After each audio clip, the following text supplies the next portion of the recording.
Good day, everyone. In this lesson, we shall solve the above two rational inequalities. Please subscribe, like, share, and comment. Let's begin with the first part of this example. Now, we shall rewrite that inequality as minus 2 over x plus 3. Now, we can multiply x plus 3 over x plus 3 by that. That's greater or equal to 1. We haven't changed anything because x plus 3 divided by x plus 3 is 1. All right. Now, let's expand. On the numerator, we have minus 2x minus 6.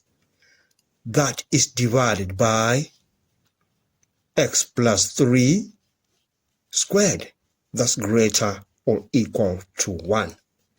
We cross multiply x plus 3 squared by 1. Then we have minus 2x minus 6 is greater or equal to x plus 3 squared. We can expand the right-hand side. So we have minus 2x minus 6 is greater or equal to x squared plus 6x plus 9. We can take what we have on the right-hand side to the left-hand side to get minus x squared minus 6x minus 2x minus 9 minus 6 is greater or equal to 0. Now let's simplify what we have. We have minus x squared minus 8x minus 15 is greater or equal to 0. We can multiply throughout this inequality by a negative. But the moment we multiply by a negative, the inequality changes sign. So we multiply this by a negative, we all get positives. So we have x squared plus 8x plus 15. Now, let's factorize the left-hand side. We get x plus 3, x plus 5, less or equal to 0. All right. Now, we have the critical values. I shall call them CVs. So, the critical values, they are minus 3 and minus 5. All of these are the x-intercepts. All right.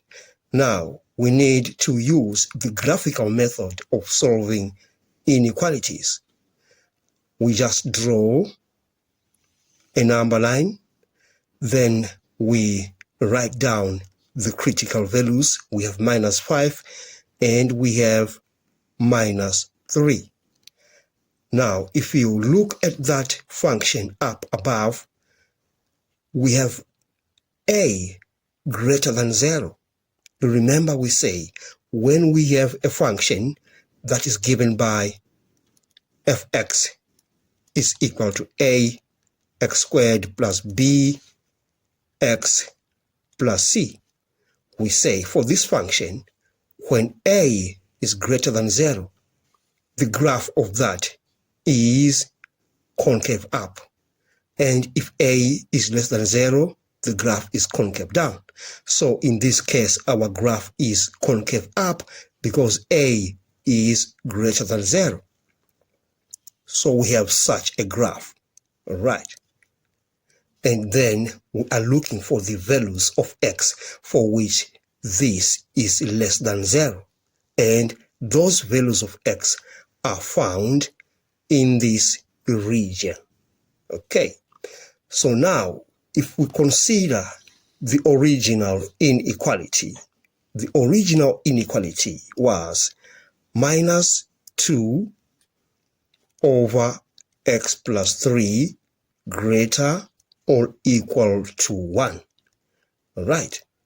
Now, we can write the solution as x lies between minus 3 and 5. I want you to take note that x doesn't have to be minus 3. So we don't put a less or equal sign on this because x doesn't have to be minus 3. If x is minus 3, this becomes undefined. All right. Then this is the solution to that rational inequality.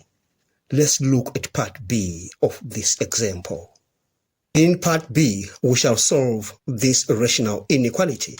Now let's take this 1 to the left-hand side of the inequality to have 2x plus 6 over 3 minus x minus 1 is less than 0.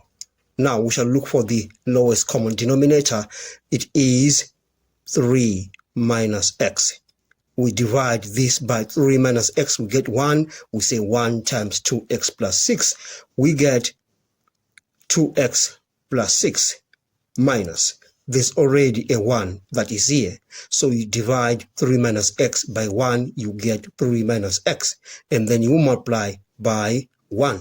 So you have 3 minus x less than 0. All right. Now let's simplify the numerator. We have 2x plus 6 minus 3 plus x. All of that is divided by 3 minus x less than 0. Now let's simplify this. 2x plus x, we get 3x. So we have 3x plus 3. 6 minus 3 divided by 3 minus x less than 0. Now let's factorize the numerator.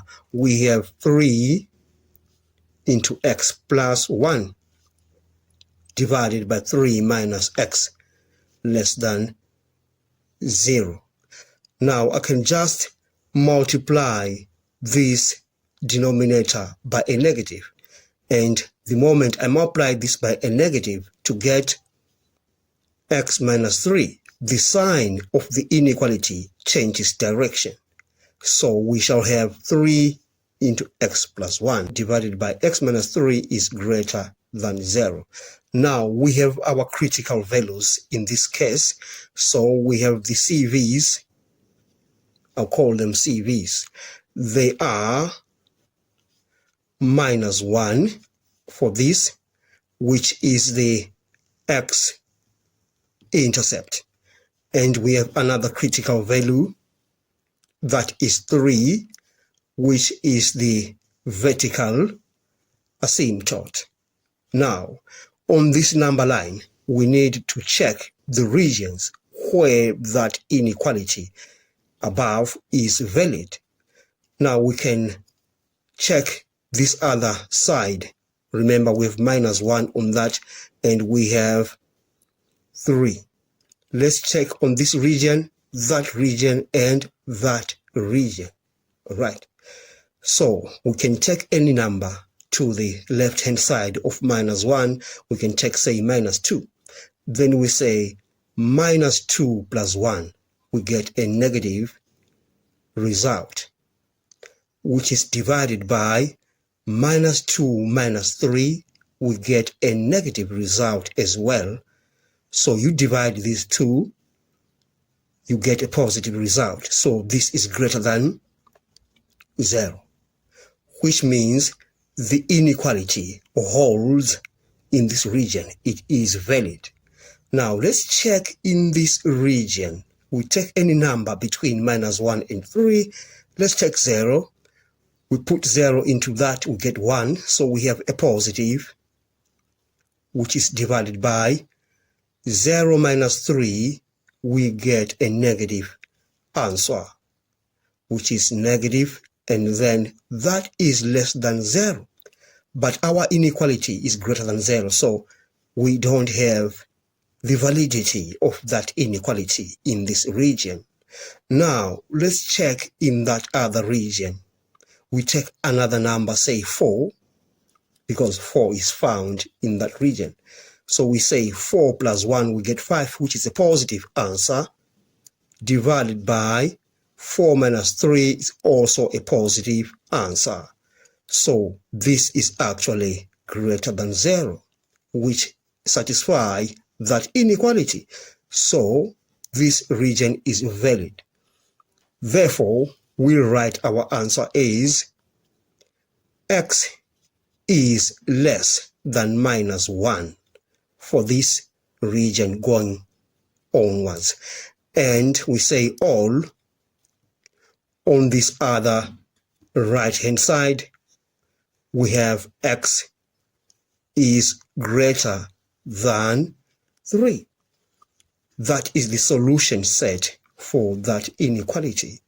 Thanks for watching. Please subscribe, like, share, and comment. Enjoy your day.